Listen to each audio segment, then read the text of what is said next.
Students, this is Rahul Kumar. पिछली class में हमने एक्सरसाइज 4.1 करी थी, है ना। आज की क्लास में हम एक्सरसाइज 4.2 करेंगे। देखिए, पहला क्वेश्चन है, नीचे दी हुई वक्रों को खुली या बंद वक्रों के रूप में व्यक्त कीजिए। तो आपको ये बताना है कि कौन सी आकृति खुली है और कौन सी आकृति बंद है। देखिए, पहली आकृति है तो पहली आकृति तो भाई खुली हुई है ना, समझ गए। अब देखिए दूसरी आकृति है, दूसरी आकृति कुछ ऐसे ऐसे बन रही है, ऐसे ऐसे टेढ़ी मेढ़ी बन के ऐसे जुड़ रही है यहाँ पे, ऐसे। तो ये क्या है, बंद आकृति है। तीसरी आकृति भी देखो खुली आकृति है, चौथी आकृति क्या है, बंद आकृति, और पांचवी आकृति भी क्या है, बंद आकृति। समझ गए। चलिए अगला देखिए, निम्न को स्पष्ट करने के लिए रफ आकृतियाँ बनाइए। देखो रफ आकृति आपको बनानी है, जैसे खुला वक्र मान लो ऐसे बना दिया आपने, ये लीजिए, ये भी खुली आकृति हो गई। इसमें तो ऐसे बना रखा है टी की तरह, है ना।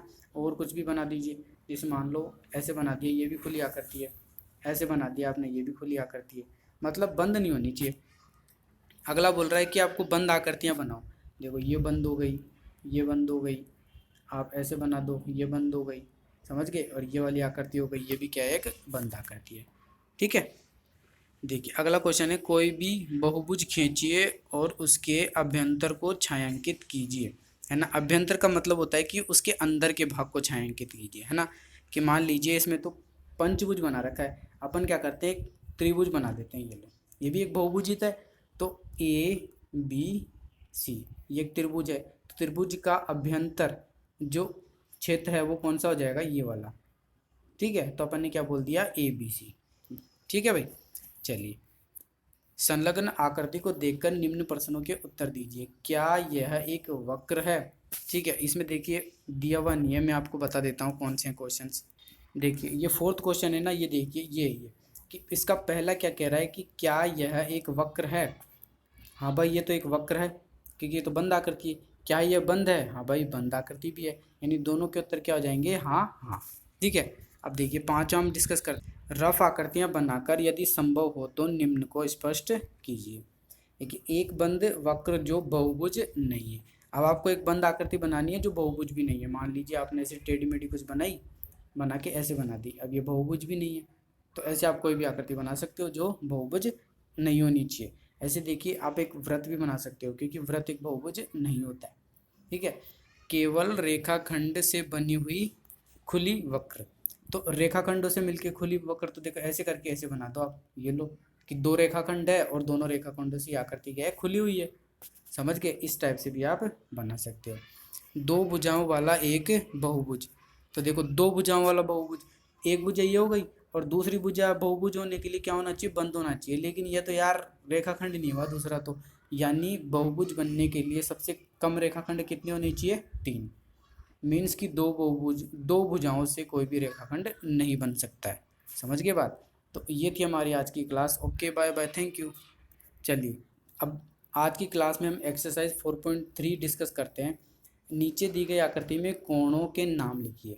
तो कोणों के आप नाम लिख दो। देखो कैसे लिखोगे आप, कि कोण डी ए बी जब आप लिखोगे ना, तो इसका मतलब है जो आप लिखते हो ना, वो बीच वाली जो आप अल्फ़ाबेट लिखते हो ना, अक्षर लिखते हो, वो वाला कोण होता है। तो देखो DAB आपने लिखाना है, इसका मतलब आप कोण ए की बात कर रहे हो। समझ गए बात। ऐसे आप लिखोगे कि कोण ABC, यानी बी कोण की आप बात कर रहे हो। ऐसे लिखोगे कोण BCD, यानी आप डी कोण की बात कर रहे हो।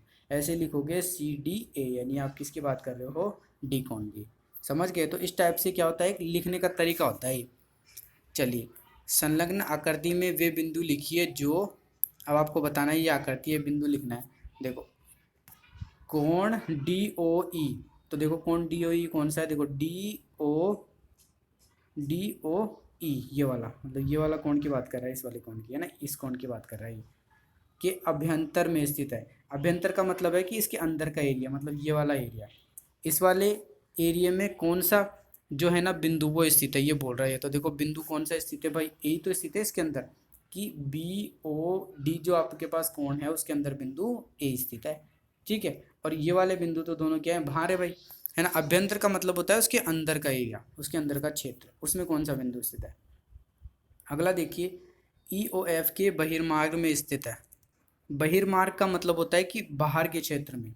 तो देखो EOF, देखो आप EOF ये रहा, तो EOF का एंगल की इसकी बात कर रहा है ये, तो इसके बाहर का एरिया मतलब ये वाला एरिया, तो इसमें कौन से बिंदु स्थित है, तो आप देख सकते हो एक तो C बिंदु स्थित है बाहर है, ऐसे ही एक A बिंदु भी है और एक ऐसे ही D बिंदु है, यानी कितने बिंदु हो गए, 3 बिंदु। ठीक है, कोण EOF पर स्थित है, तो देखो कोण EOF मतलब ये वाला जो कोण है इस पे कौन सा बिंदु स्थित है, तो इस पे देखिए कौन कौन से बिंदु स्थित है, एक तो F स्थित है, O भी स्थित है, B भी स्थित है और E भी स्थित है, यानी इस वाले कोण पर 4 बिंदु स्थित है।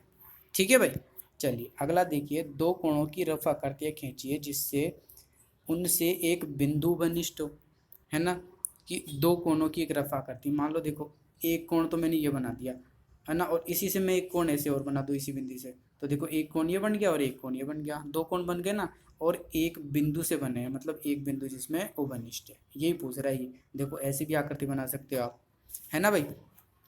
चलिए, उनमें दो बिंदु उभयनिष्ठ हो, अब दो बिंदु उभयनिष्ठ होने के लिए आपको कैसे बनाना पड़ेगा, इस टाइप से, देखो आपने जैसे एक नल बना दिया, ये कौन है ना, तो आपने एक बिंदु ये ले लिया, एक बिंदु ये ले लिया यहाँ पे इस पे, तो दो बिंदु क्या हो गए, उभयनिष्ठ हो गए।